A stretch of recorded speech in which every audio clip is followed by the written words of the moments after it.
नमस्कार दोस्तों, एक न्यू लर्निंग वीडियो में आप सभी लोगों का स्वागत है। ये हमारा कैंडलस्टिक सीरीज का पार्ट 4 है। इस वीडियो में हम डिस्कस करेंगे एक इम्पोर्टेंट कैंडलस्टिक के बारे में जो है हैमर कैंडल। तो आइए समझते हैं हैमर कैंडल क्या होता है, कैसे काम करता है और किस तरह से हम लाइव मार्केट में इसको यूज करते हुए ट्रेड कर सकते हैं। तो आइए वीडियो को शुरू करते हैं। तो हैमर कैंडल क्या होता है, किस कैंडल को हम एक हैमर कैंडल कहेंगे, इसका शेप क्या होता है। देखिए, सबसे पहले हम ध्यान देंगे इसका बॉडी हमेशा छोटा होना चाहिए। मतलब जो हैमर कैंडल का बॉडी बनेगा वो हमेशा स्मॉल होना चाहिए, मतलब छोटा होना चाहिए। वो ग्रीन या रेड किसी भी कलर का हो सकता है, लेकिन जो बॉडी हमेशा रहेगा वो हमेशा छोटा होना चाहिए। और लॉन्ग लोअर शेडो, मतलब जो नीचे शेडो रहेगा, जो नीचे विक रहेगा, तो ये हमेशा लंबा होना चाहिए, मतलब बड़ा होना चाहिए। लेकिन ऊपर जो शेडो रहेगा, अपर शेडो हमेशा नो अपर शेडो होना चाहिए या फिर वेरी वेरी स्मॉल अपर शेडो होना चाहिए। मतलब इसके ऊपर जो शेडो रहेगा वो नहीं रहना चाहिए, या फिर अगर रहेगा तो छोटा रहना चाहिए, बहुत बड़ा नहीं होना चाहिए। तो इस तरह के कैंडल को हम क्या कहेंगे, एक हैमर कैंडल कहेंगे। तो ये ग्रीन और रेड दोनों कलर का हो सकता है, ये किसी भी कलर का हो सकता है। तो यहाँ पर देखिए ये मार्केट में कैसे फॉर्मेशन होता है। देखिए, इस कैंडल का ये ओपन होता है, ये क्लोज होता है, और हाई ये होता है, और उसके बाद ये लो होता है। यानी कि जब मार्केट ओपन होता है, ओपन यहाँ पर होता है, और ओपन होने के बाद मार्केट में सेलिंग होता है, मार्केट में सेलर्स एक्टिव होते हैं, मार्केट को नीचे पुश करते हैं, फिर एक लेवल पर मार्केट में बाइंग होता है, वहां पर मार्केट का लो बन जाता है।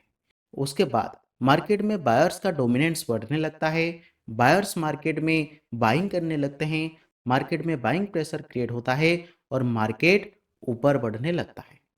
और जहां पर मार्केट ओपन हुआ था उसके पास में ही थोड़ा सा ऊपर जाने के बाद मार्केट क्लोज कर लेता है। तब मार्केट में इस तरह से हैमर कैंडल का फॉर्मेशन होता है।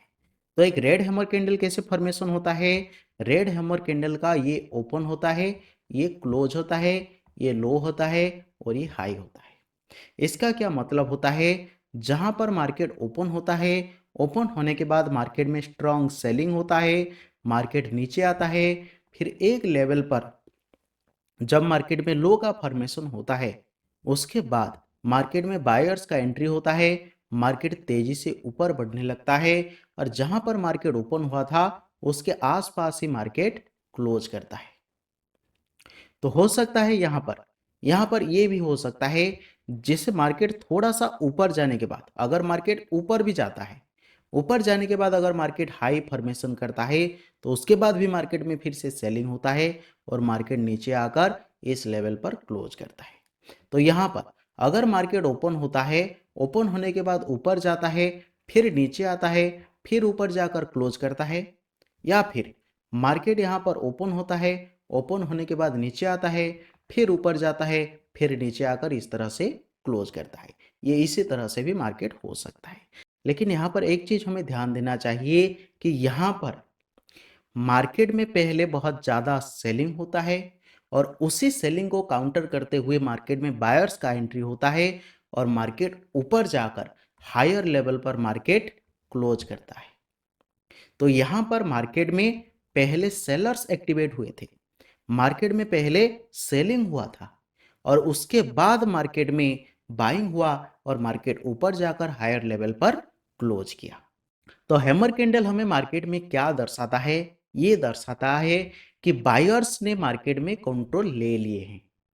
मार्केट में जो डाउन ट्रेंड चल रहा होता है, डाउन ट्रेंड के बाद मार्केट में बायर्स का डोमिनेंस बढ़ने लगा है, मार्केट में बायर्स का कंट्रोल आने लगा है, और मार्केट में स्ट्रांग बाइंग हो रहा है, या फिर मार्केट में बायर्स का डोमिनेंस बहुत ज्यादा है। तो ये मार्केट में क्या इंडिकेट करता है, ये मार्केट में ट्रेंड रिवर्सल को इंडिकेट करता है। अगर मार्केट नीचे आता है डाउन ट्रेंड में, तो अगर हैमर कैंडल का फॉर्मेशन होता है, तो यहां से मार्केट का ट्रेंड चेंज होने की चांसेस है, यहां से मार्केट ऊपर जा सकता है।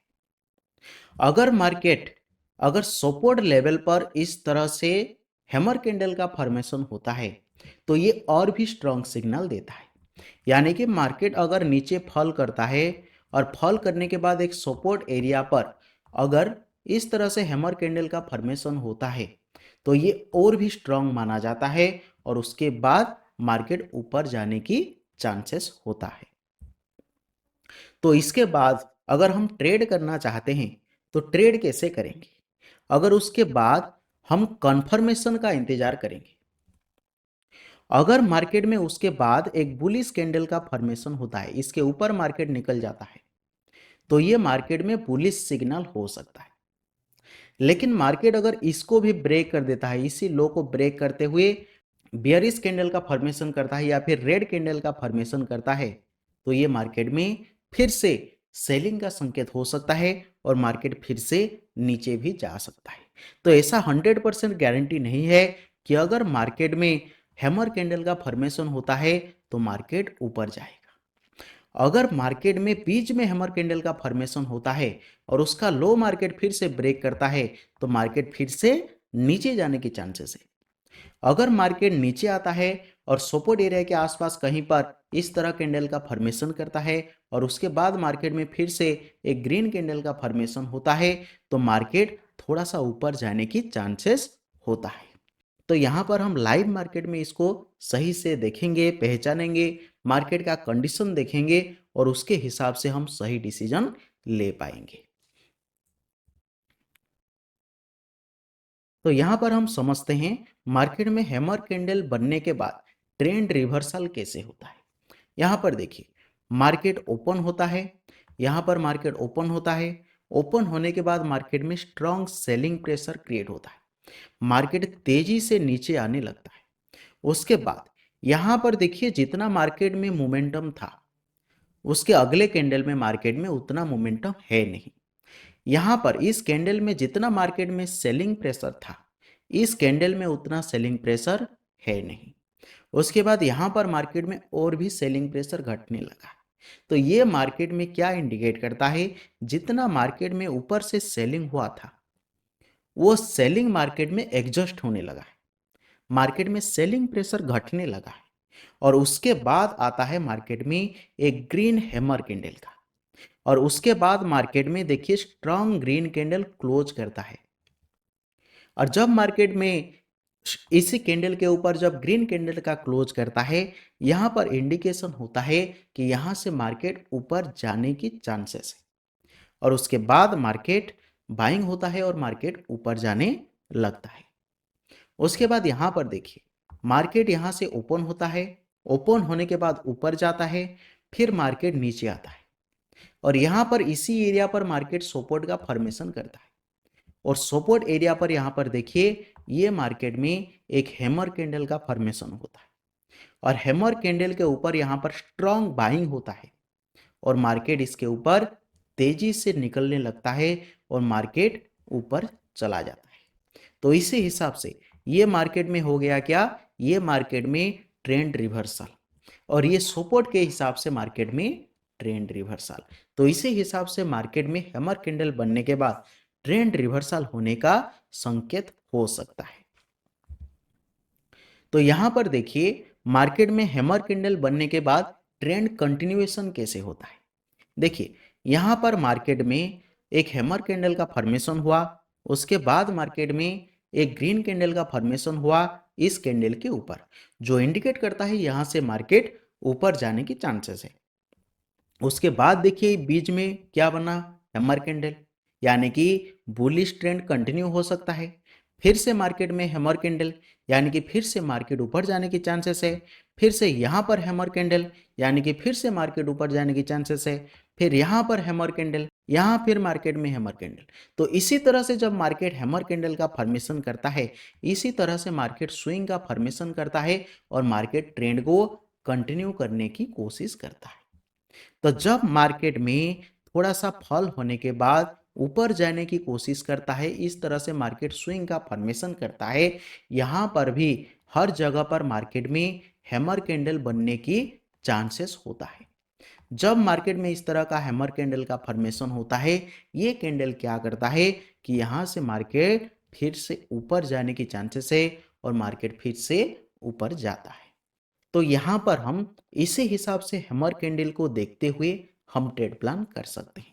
यहाँ पर देखिए, यहाँ पर मार्केट में ट्रेंड क्या होता है, यहाँ पर मार्केट में जो डाउन ट्रेंड है, डाउन ट्रेंड खत्म होता है, उसके बाद बुलिश ट्रेंड कंटिन्यू होता है। अगर हम ट्रेड करना चाहते हैं तो जब मार्केट में इस हैमर कैंडल के ऊपर एक कैंडल का फॉर्मेशन होता है, उसके बाद हम मार्केट में बाय ट्रेड के लिए प्लान कर सकते हैं। जितना हमारा स्टॉप लॉस होता है उसका 1:1 या फिर 1:2 का हम टारगेट प्लान कर सकते हैं। उसके बाद जैसे यहाँ पर हम हैमर कैंडल देखते हैं, यहाँ पर जैसे मार्केट इसके ऊपर निकलने की कोशिश करता है, यहाँ पर मार्केट में क्या होता है, एक छोटा सा कैंडल होता है। अगर मार्केट इसके ऊपर निकलता है तो इतना हमारा स्टॉप लॉस होता है और उसका 1:1 या फिर 1:2 का टारगेट लेकर हम इस तरह से बीच में भी हम ट्रेंड कंटिन्यूएशन को ट्रेड कर सकते हैं। लेकिन ज़्यादातर हमेशा याद रखना है, जब मार्केट में इस तरह से सपोर्ट एरिया हम आइडेंटिफाई करेंगे, सपोर्ट एरिया पर मार्केट में अगर इस तरह कैंडल का फॉर्मेशन होता है तो यहाँ पर हम ट्रेड करेंगे तो हमारा एक्यूरेसी ज़्यादा हो सकता है। अगर यहाँ पर भी सपोर्ट होता है, अगर पहले मार्केट में सपोर्ट अवेलेबल होता है तो उसके ऊपर हम बाय से ट्रेड के लिए प्लान कर सकते हैं। जितना स्टॉप लॉस उसका 1:1 या फिर 1:2 का टारगेट हो सकता है।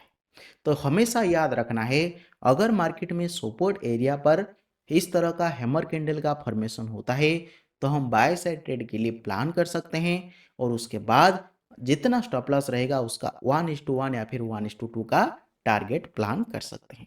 तो इस वीडियो में इतना ही दोस्तों, फिर मिलते हैं और एक न्यू लर्निंग वीडियो में। Thank you.